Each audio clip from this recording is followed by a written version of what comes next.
Hello and welcome to our talk on Scourge on Indigenous Communities Continues. All of you know that yesterday there was a news release which showed another 215 children, 715 children, unmarked graves were found in Saskatchewan. So it's such a heartbreaking news for all of us because we're all connected in some way to the Indigenous community.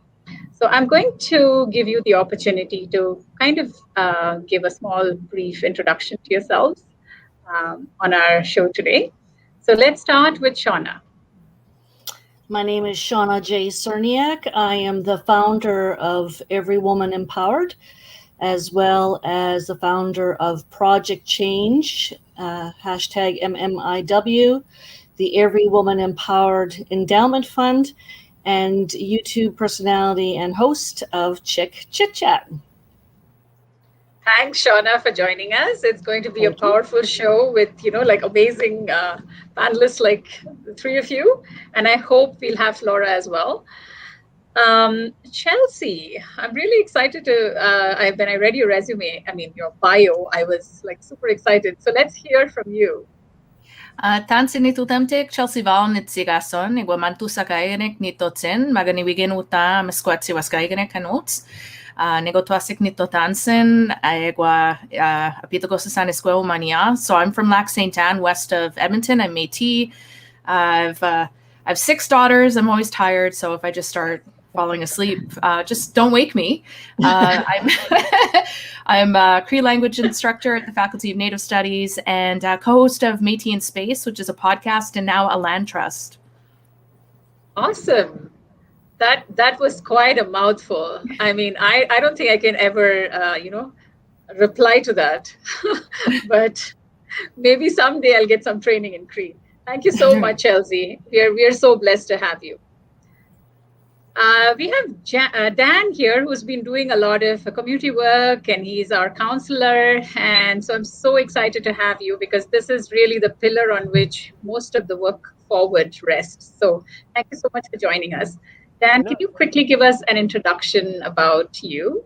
Absolutely. So I'm a counselor hopeful, but we'll save that for another time and another place. And it's very nice to meet all three of you ladies and folks here. It's just, I'm among some great people, I can tell already, and I'm a bit nervous coming on tonight, but you know what? It's going to be a lot of fun, and I'm just glad that we're having this conversation. So my name is Dan Johnstone. You might know me better as Can Man Dan. I'm the executive director of the Can Man Dan Foundation, and just celebrated 10 years here in the community and raised millions of dollars for seniors and kids and different people in need. And I am First Nations myself, and my mother was I don't want to go on too long, but my mother was a 60 scoop survivor. So we were adopted into a rural Alberta family very early on, well, obviously. So hence my last name, Johnstone. And so anyways, yeah, it's going to be a powerful conversation tonight because like I said, a lot of stuff coming up in the news recently. And I'm just glad that the four of us are here to kind of break it down. That's awesome. Oh, it's a wonderful panel because all of you have Indigenous roots. And so it's really exciting to have you, the three of you on our show today.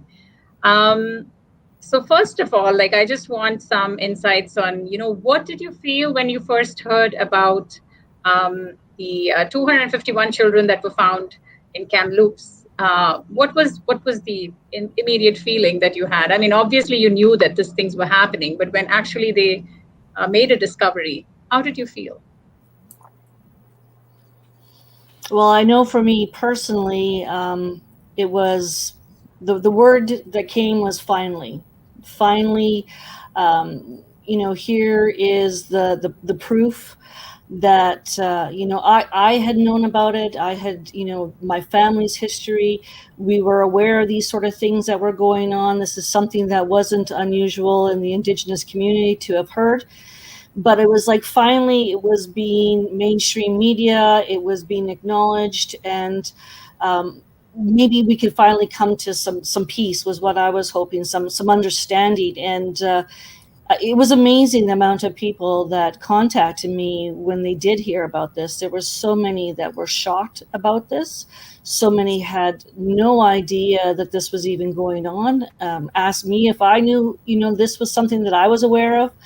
And it was finally a chance, I think, for us to say, yep, it's true. This is what we've been saying all along. And now here is finally the proof, unfortunate proof for it. Thank you for that, Shawna. Chelsea and Dan, would you like to add to that? How did it make you feel? Sure.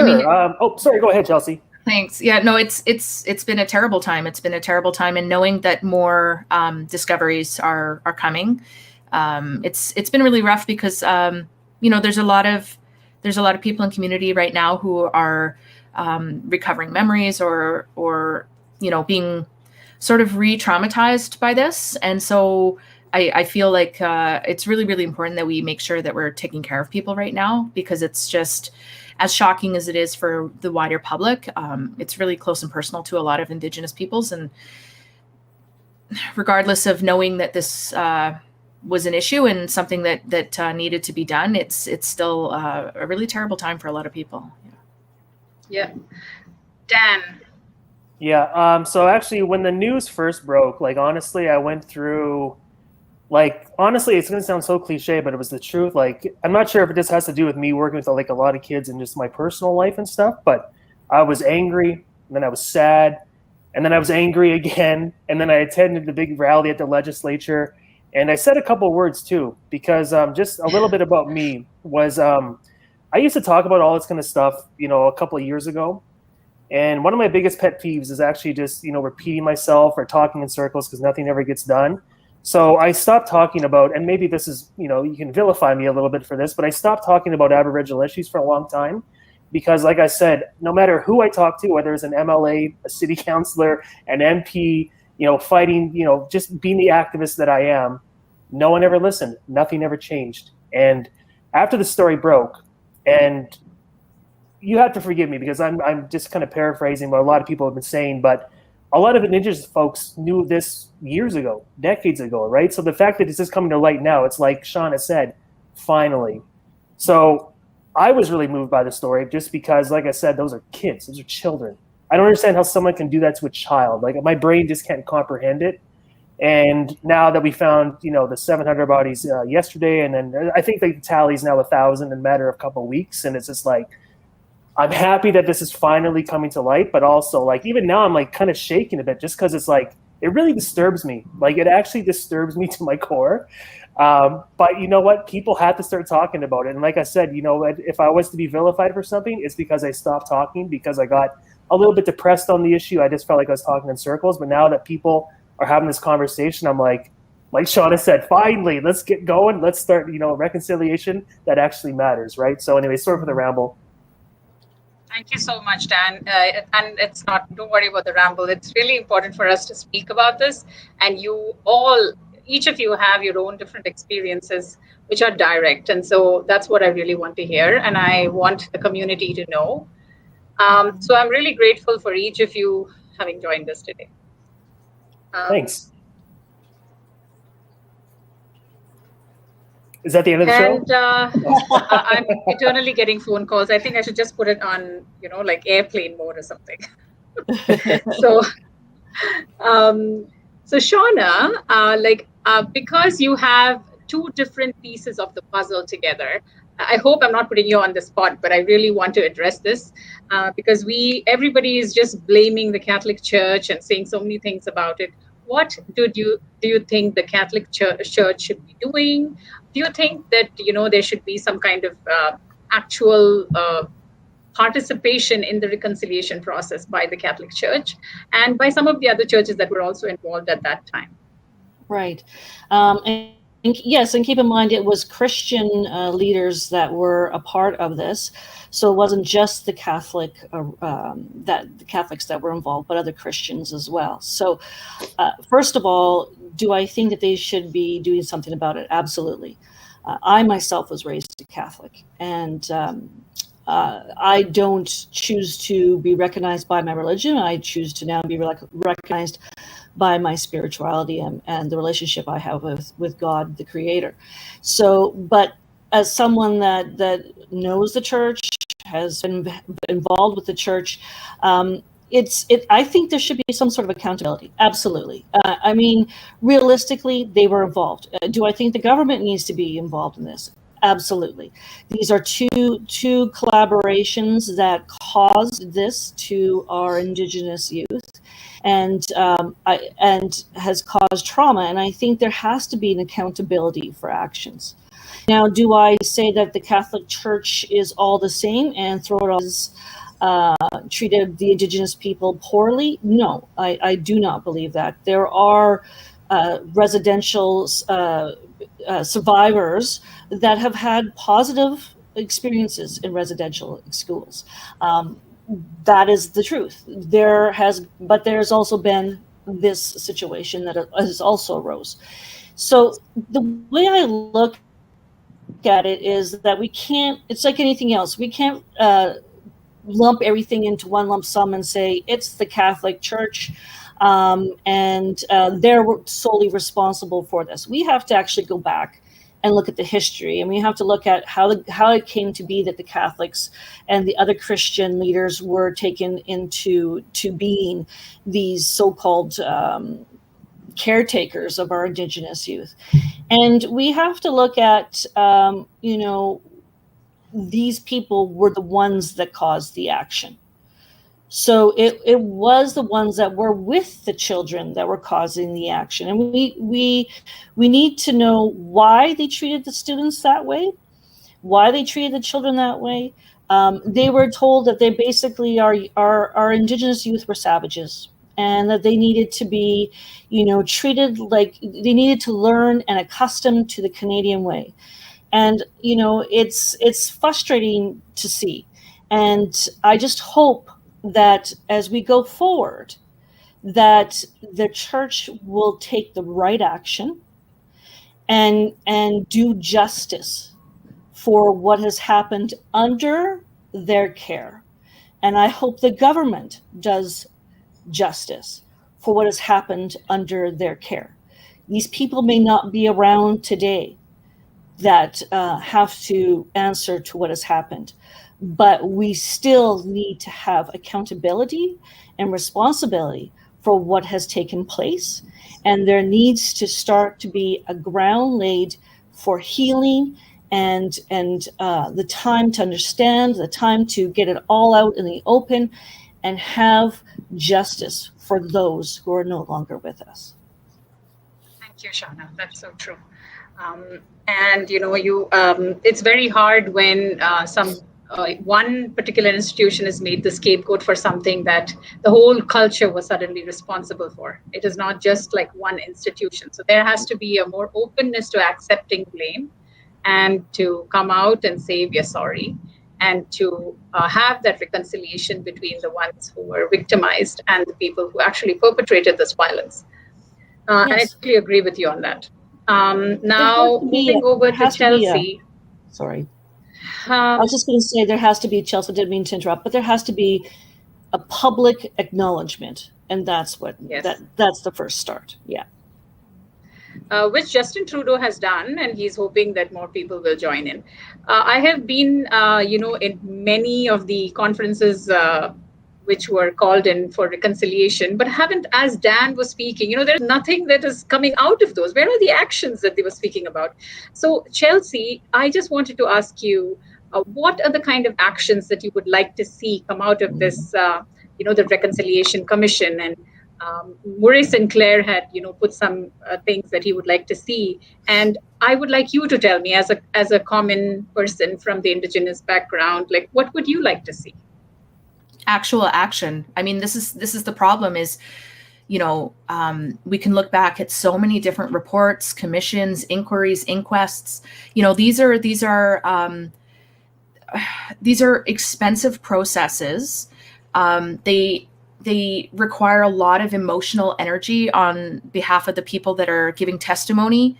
This is a drain on the communities.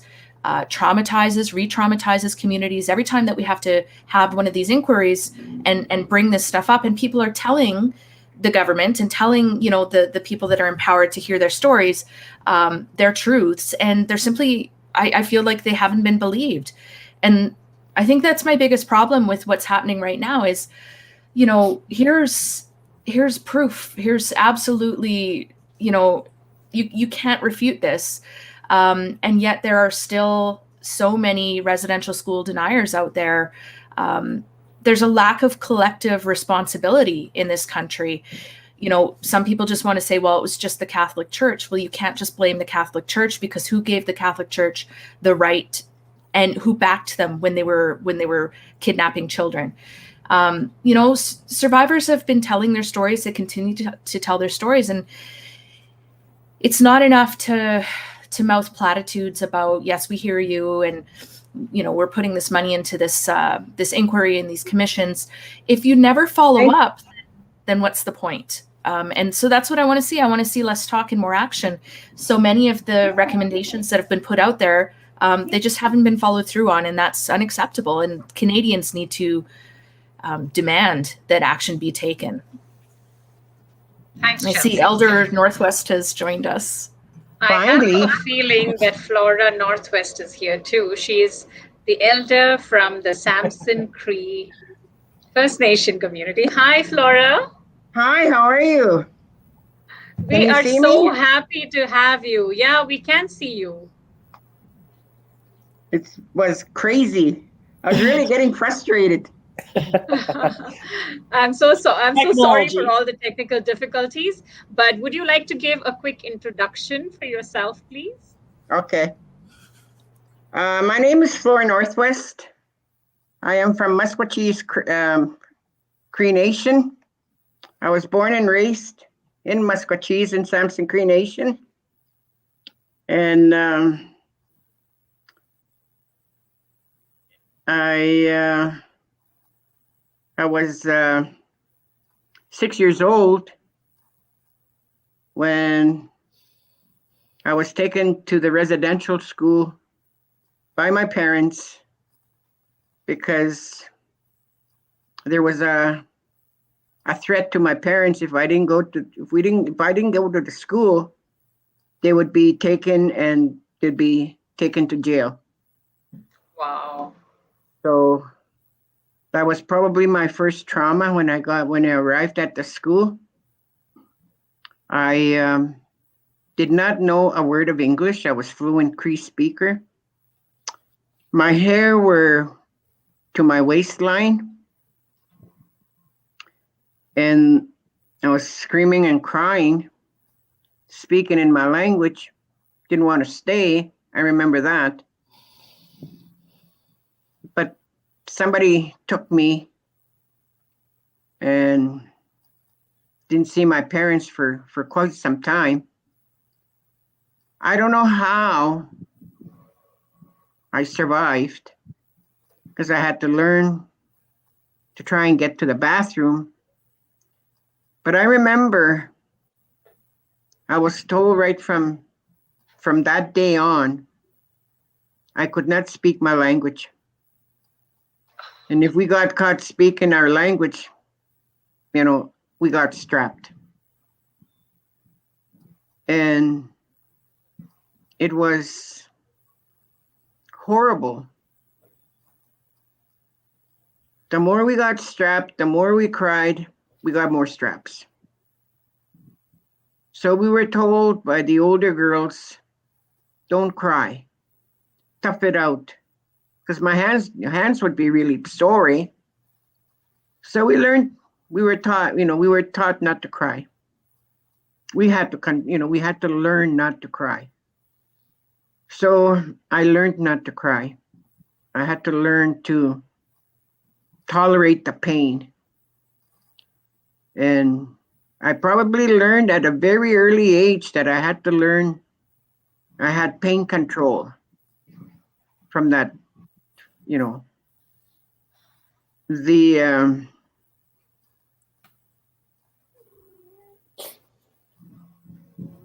one of the things that, the food was not the greatest. We had to, I'll go back to the policy.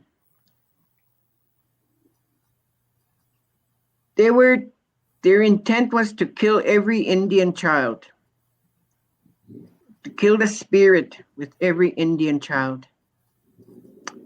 Probably from the time I went into that school, they cut my hair right up to here, like a bowl-like hair cut, and they deloused us. I don't remember having any lice in my head because my mother took care of me. And after that, they would put this powder in our heads. It was called DDT. It was a chemical used for animals. That's what they used on us. And from the time we got, we were drilled. We had to wake up in the morning. They taught us four subjects. That was reading, writing, arithmetic, and religion. 4 subjects is what they taught us. But we were slaves. We learned very early that we had to do work. It was labor work. And we had to learn to do it right. If we didn't do it right, we had to start all over again. In a dorm, we all had our own dorms and we had our beds. It was horrible. As a little girl, I had to learn to try and maybe follow instructions, listen, not speak. And I had to make sure that when I got up in the morning, that I had to turn around and make my bed in a military style. Because if I didn't do that, they would rip my bed apart and I had to start all over again. That's what we were taught, how to make our beds. There was some girls that used to have a bladder problem. And if they wet the bed, they would rub their faces on the wet sheets. And I didn't want to go through that, so I had to learn to go to the bathroom. The food that we ate was all probably clear fluid sometimes. So every time when we got out of bed, excuse me, who's there? Somebody's at my house. Okay. We had to go down. We prayed. We all lined up. We all lined up in the mornings. We had to drink our cod liver oil. And then some of the kids hated cod liver oil. Some of them used to puke. Some of them were forced to eat their own puke. There were times when there were times where, they would talk to us in French. I'm not 100% English speaker because of the way we were taught the English language, because they were French speakers and we had to pronounce the words exactly how they said it. So came out of there with, a language problem. I had to learn how to speak English, and I had to learn how. So at what age did you come out of residential school? How old were you? I was 16. And where did you go after that? Did you go back to your home? I came home. But I went to work at 16 years old. Because at the school, they taught us work. As we got older, we were taught to do sewing, knitting, We did a lot of we had a lot of recycled clothing that we had to wear. I don't know what happened to the clothes that we went into the school with. We never saw them again. The shoes that we walked into the schools with, we didn't wear the same shoes when we got in there. They took our shoes away. And they gave us shoes that sometimes were too small or too big. Clothes, they were all recycled. The clothes that I was wearing were probably clothes that were being worn 20 years before that. Wow. And but you had to learn to do your work. There were times that we would scrub the dining room floor, was a wood floor. We'd all kneel down with our hands and knees, with our scrubbing board and with our scrubbing brush and our rags. If one row was not, if it didn't look clean as the rest, that girl had to go back and redo the floor. It's thank you so much for this experience. I'm grateful for the actual what really happened. That is really so important for us to remember and not forget. So thank you so much, Flora. I just want to know, when you came back, did you have the opportunity to come back into your culture?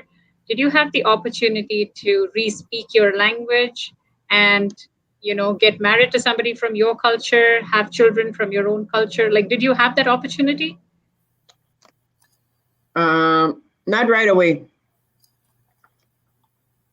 Not right away. When I was 16 years old, I promised myself that I would never go to church. And I remember that because I said, thank God I never have to go back to that church, because all they did was teach us how mean God is. And I never went back. They used to mimic our culture. They used to make fun of us.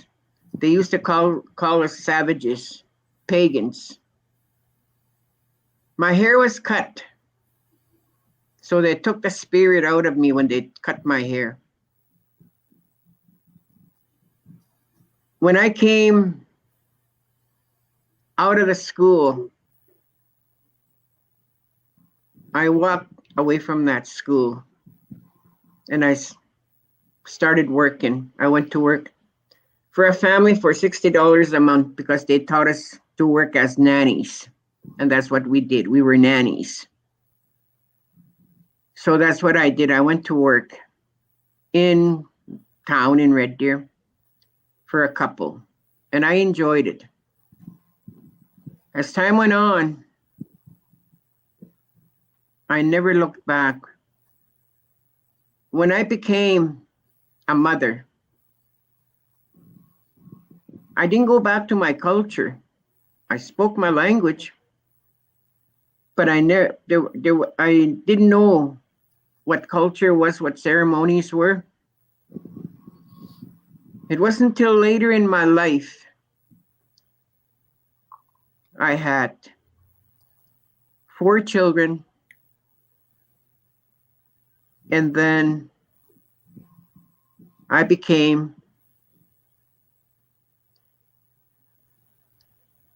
had a problem.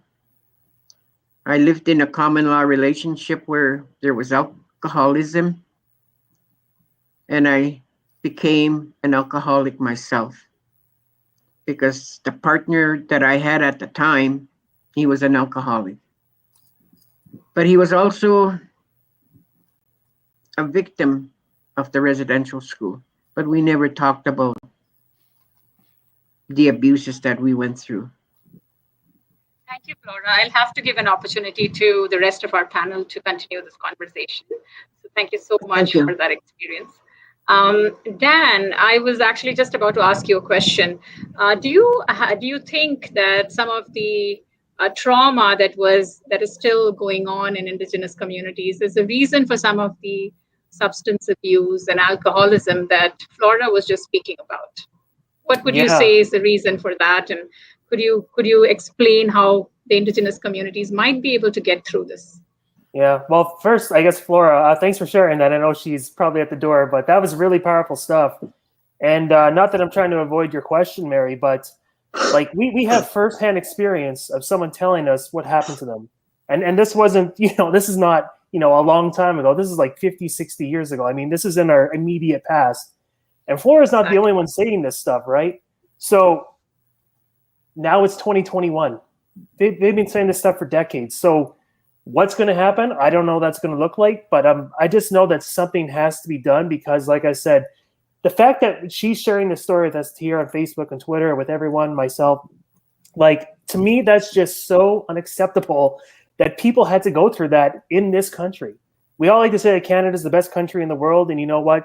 To a degree, some of that's truth, but also look at what Flora had to go through just for us to call ourselves the greatest country in the world. So to me, it's so unacceptable, and I hope that by chance there's some sort of politician watching this that gets inspired and wants to take to the government, and hopefully there's people that will stand up. But to get back to your question, Mary, about the trauma, absolutely. I mean, I don't want to speak for my mother, but she's pretty open about it as well because she, I guess in a way, she was adopted into a rural Alberta family, and her culture was stripped away from her. She was told, you can't learn it, forget about it, it's done. And then she wanted to see her real family over the years. And you could never do that, or it's going to be like a timed visit. You have 10 minutes and then get the heck out and stuff like that. So she went through a lot of depression because she lived with a family who really didn't want her and was kind of stuck with her, and they got a paycheck and stuff and blah, blah, blah. I think we all know how that goes. But also, like, there's just so much pent up rage, sadness, stories, PTSD, all these different emotions are pent up in these individual people. And of course, it's easy to turn to the alcohol. It's easy to turn to the drugs. And I don't blame anyone who does that because honestly, they had a really screwed up life. And they talked about it for decades. No one believed them. So what else are you going to do? Well, if no one's going to listen to me, no one's going to help me, why not just drink? And honestly, I understand that mentality, right? So I'll never blame anyone, including my mother or Flora or anyone who has, substance abuse problems, because life is tough, especially if you grew up in a residential school or if you're scooped away from your families without even getting to say goodbye. I mean, that is just talking about it. It seems so like something out of a movie or out of a book, but this is real life that happens here in this country. So, like I said, trauma and alcohol, I mean, they go hand in hand. I mean, but there's a lot of different issues in general, but I can see why a lot of Indigenous people do turn to alcohol just because, like I said, they talk, no one listens, no one helps. So what else are you going to do, right? So that's just kind of my 2 cents in the way I see it. But what do you guys think? That's so true. We all as children, we always blame our parents for something or the other. But imagine something like this, which is like, something that they had no control over has happened to a whole chunk of people. 150,000 Indigenous children were in residential schools. So you can imagine how large this trauma is. And so I always wonder, like, I used to say, oh, my mom told me this, I'm so sad about it. And even as an adult, I remember those things. So just imagine when something like this happens to a huge chunk of the population. It's beyond our capacity to think what they have been going through, how much intergenerational trauma still continues. I just wanted to ask you, because you are standing up in the race for counselor, and so I just wanted to know, if you become a counselor, what are the kind of things that you might implement in this area? Well, as a counselor, like, it'd be obviously like a lot of small stuff because I can't obviously, change a lot of laws. I'm not in parliament. I'm not in legislature. But, you can start off with small things. Like, for instance, I know people are already on it, but like the Grandin LRT, Churchill Station, like some of these, colonialists and people who did, horrific, can contributed to genocide. We have streets named after them. There's statues erected of them. There's schools named after them. And you know what? It's not just me who's saying this. I think a lot of people are thinking the same thing, but maybe it's time for a change because these people weren't heroes. I don't know any heroes. I don't go to a superhero movie and watch people, commit genocide and kill people and kill kids and torture kids. That's not a hero to me. So the fact that there's statues in my city of these people and we're glorifying them and have roads named after them, not really my cup of tea. I know a lot of people are on my side, but as city councillor, that's a small thing I can change. And then, for instance, we can host, different, Indigenous days and community breakfasts and actually embrace the spirit. Because right now, while there is time and place to honor my culture and stuff like that, I mean, like, what if we actually hold, make it like a huge, how we have like Taste of Edmonton and Heritage Days and stuff like that? What if we had just a huge Aboriginal, celebration every month, maybe even, June or July, whatever, just some small ideas like that. So, I mean, like I said, I know I can't write laws. I can't give everyone like mass payouts or anything. I can't make amends that way, but I can start with the small things and also advocate to my MLAs and MPs that this is what I'm thinking. Hopefully I can get your ear and make some change up higher. Mm-hmm. Thank you, Dan. I concur with many of those things, especially the Indigenous food is something that, I would love to dig my teeth into because I love fried bannock and, fried pickerel. They're so delicious. And the beef stew, oh, that's just amazing. So I enjoy those things. I originally lived in Fort McMurray and I've been to all the 5 reserves around it. And people are so welcoming and they just give you food every time. So it just felt so much like home to me because even in our Indian culture, we do the same. We are so hospitable. We love to, entertain people with food. And it just felt the same. And I feel that Indigenous communities around the world espouse the same kind of values and principles. And we all kind of had this thing about bowing to the elements. There were those color schemes that we used. And, it was so similar. There was some thread that ran through all the Indigenous communities around the world. And so I believe that there is a connection among all of us. And this whole theory about Turtle Island, I completely align with that. I love the whole culture and the stories. And it's so beautiful. It resonates with me because I belong to one of those as well, who the colonizers actually said, we are savage, and they did all of those things with us too. And so it's kind of interesting how we all embraced, the things that the colonizers told us was more sophisticated and more better than, what we were. And so some of us forgot what was it we really belonged to, and we need to go back to our roots. Yeah. And some of the things that, in the Reconciliation Commission report, I don't know, most of you must have read that report, and some of you might be thinking, okay, this one is very important for us to do, and it is critical for us to move on. Is there something like that, Chelsea or Shawna would like to talk about? What is the key thing that we need to put as step 1 towards reconciliation? What would you like to say? Chelsea, do you want to? I mean, one of the big ones that is called for in the calls to action is more education on this subject. Mm-hmm. And it's something that there was a lot of interest in right after the report was released. But the fact that can be undone by having a new government put in place, all the work that was done, all the consultation with communities. As you know, in Alberta, they were trying to revamp the entire K-12 curriculum.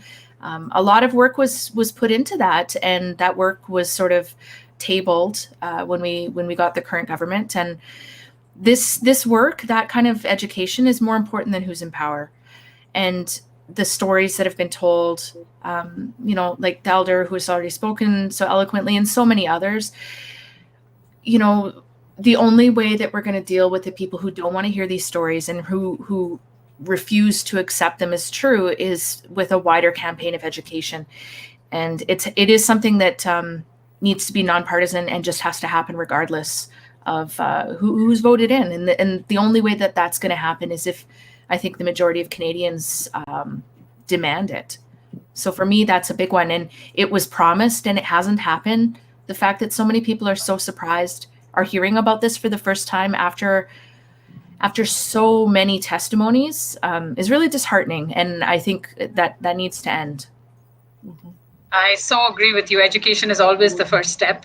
And it's surprising to me, as somebody who came to this country 12 years ago from another country, I know more about the Indigenous history than somebody who lives here. It surprises me. It's like, how is it possible that, a person whose ancestry belongs to Canada doesn't know about all the stuff that happened so late as 1990s, 1960s, right? That was so like recent.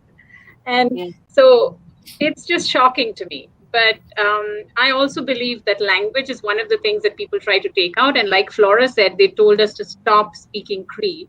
And so, like, I believe that it's really important to make Cree, Dene, and all the languages of the Indigenous communities the first step to, learning who you were as people. And for us too, like, it's really important for us to learn at least what we can about the language, because it is a language that's first taken out from a culture to take out a culture from a person. And all the stories are spoken in that language. So there's a lot of stuff that we don't know because we don't know the language, right? And also the music, the art. I'm so glad when somebody gives me a earring that's created by an Indigenous person. There's so much beauty in that, and it connects me to my culture too, because there are similar kind of things that we do in our cultures. And so it really brings forward that connection between all human beings, and especially Indigenous people. To Shawna specifically, I would like to ask one question about, what do you see, different churches that were present at that time and the Indigenous communities? How do you see this reconciliation process? Have you thought about it, or do you have any idea? How would you see this reconciliation happening?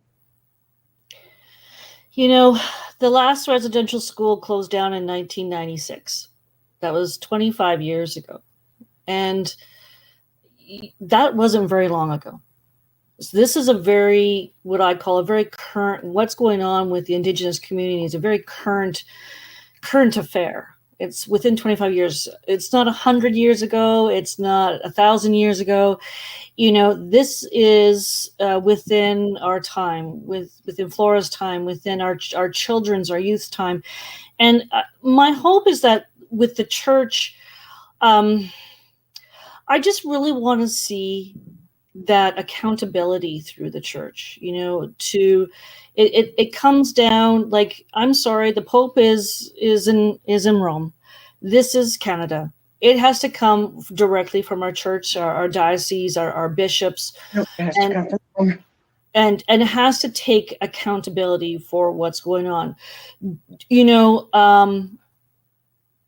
There are those, like Flora, who went to school and then will never go back to a Catholic church, and then there are some that their faith is still there, so it's a very divided time.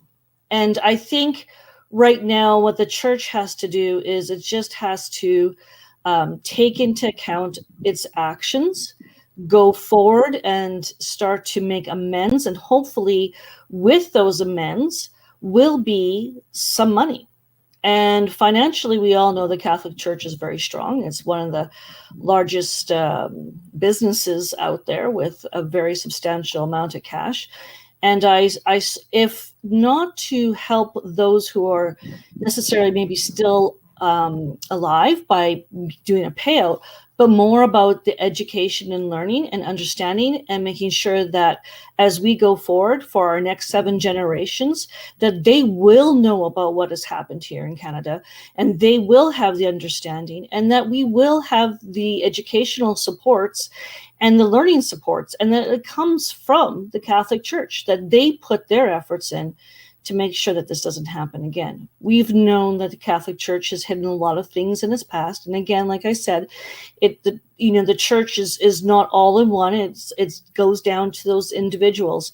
But I think in this regard, they need to start to take some of that money and start to make amends by maybe having an opportunity for those residential survivors to maybe go for the grievance counseling that they need, of losing their identity, of helping them in the supports that they need if there is alcoholism, to help them with their addictions, and helping bring back the spirit that was taken away from them, and help resurrect that. That's my hope, because ultimately, yes, you can pay out a whole bunch of money to a whole bunch of people, but that's not going to heal people. What we need is to lay the foregrounds to start to heal the people, and maybe they can put something forward. That would be my hope. Maybe not everyone is thinking the same way, but at least putting something down that we can make a better future for our next 7 generations. Wow, Shawna, thank you so much for that. My heart is full just listening to you. I wish the Catholic Church actually resonates what you just said. Wouldn't that It be would be lovely? so heartwarming. It would be Mhm. so amazing. It truly requires to put its words, put its actions where its words are, and to come up with actual solutions. And I want to go now to Flora to quickly, give a snapshot on what she would like to see for her children and for her children's children. Thank you. When you talk about the churches, they go way back. And this is where we became victims. Goes back to 1493 or something, where with the kings and the Pope. The only thing I hope for, I know the Vatican has billions of dollars, the churches have billions of dollars. I know that because I did a little bit of research. The only thing I ever want before I die is for the Pope to resent that papal document. That has been the one that had power over us. That has to be, the Pope has to take care of that. And what I want to see, I like to see treatment centers. I want local detox centers. We had ours. I'm a recovering alcoholic of 47 years. Because when I drank, I had no self-respect. I had no identity. I became a victim all over again with the relationship that I was in. In February 18th of 1974, I said I was going to do something about my problem. And I went to the detox, then I went to treatment. I've never had to look back with the problem. I started to grow. I started to I'm so take. proud of you, Flora. That's awesome. Uh, Not many Indigenous people are able to do that, but you are a strong, courageous lady. When I said I was going to do it for myself and also for my children, I wanted my children to have a better life. I wanted them to have a future. My oldest son passed away with diabetes, but all my kids graduated from high school. I had to send my children to Ermineskin School. When my last baby was out of kindergarten, I sent them to Panoka. I sent them to a separate school. My kids still ask me why. Why did you send us to a Catholic church school? I don't know why, but they got their education. Then from there, they went to the public school. I did a lot of, I went through a lot of recovery. I don't use the word healing. There's a reason for that.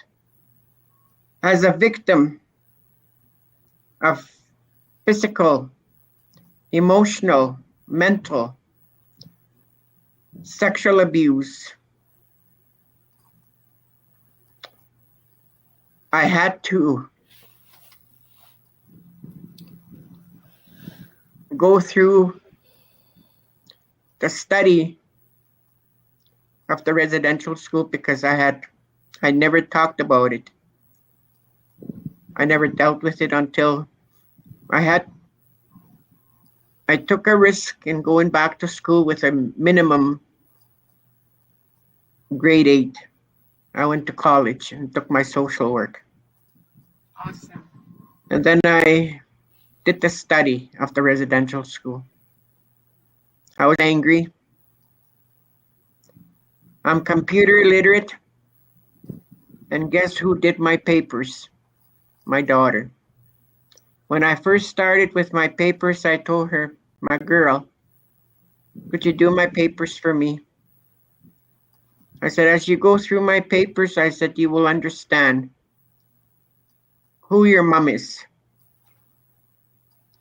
So she did. I had to sit down with my kids when I started with the residential school study. I had to talk to them and explain to them why I was Mother Superior. That was the only parenting skills that I had was from the residential school. So I was Mother Superior from morning till night. I used to yell at them. I had to make sure that our house was in order, clean. Had to make sure that everything was in order in their rooms with their clothes, everything. And I'm glad that I didn't cause any permanent damages to my kids because I found out they had learned to tune me out, and I thank them for that. But they all graduated with their grade 12 diploma. My son, my second oldest, went to U of A and took his commerce. His kids, the oldest one went to Grand McEwen, got her anthropology. Second oldest granddaughter gave me 2 beautiful great-grandsons, and she took some programs with Mount Royal College. And she works at the school. My third oldest granddaughter goes to U of A. She's taking environmental science. Wow. It's awesome. Their youngest son, Junior, they're both going to be graduating next year, and he's taken chemical engineering. I have 2 other younger grandsons. My son is a single parent, but he's doing a great job being a parent. My daughter works at the school. Her daughter works at the school too. I'm so proud. My children don't It's such a drink. it's such a heartwarming story. Thank you so much, Flora. My heart is full listening to you. And I just wish that, all the Indigenous co-coms could speak like this about their grandchildren. But sadly, that's not the situation. And we would like to see more action in this area by politicians and by everybody. I mean, there has to be 100% commitment to this from every citizen of Canada if this has to be successful. Because if there are people on the far, periphery of this problem, they will create more problems for everybody. So it's important for everybody to know. Like Chelsea said, education is really key. We have to start educating people the language and also the culture. And the curriculum change is really very important, and it needs to be implemented. And I hope some politicians who are right now sitting in some chair somewhere are listening to us and are going to take action based on some of the things that have been said here. And also, thank you, Shawna, for putting some steps for our churches to follow and to, come together to rebuild the communities that they have broken. So I'm really looking forward to that, to see that, we can see some positive change, and Indigenous communities can actually feel that this is their home that was taken away from them. I really want to thank you all for your time in the show today, and I am so grateful for each of your participation and the piece that you brought to this show. Thank you so much, each of you. Thanks for having us. Hi. Bye.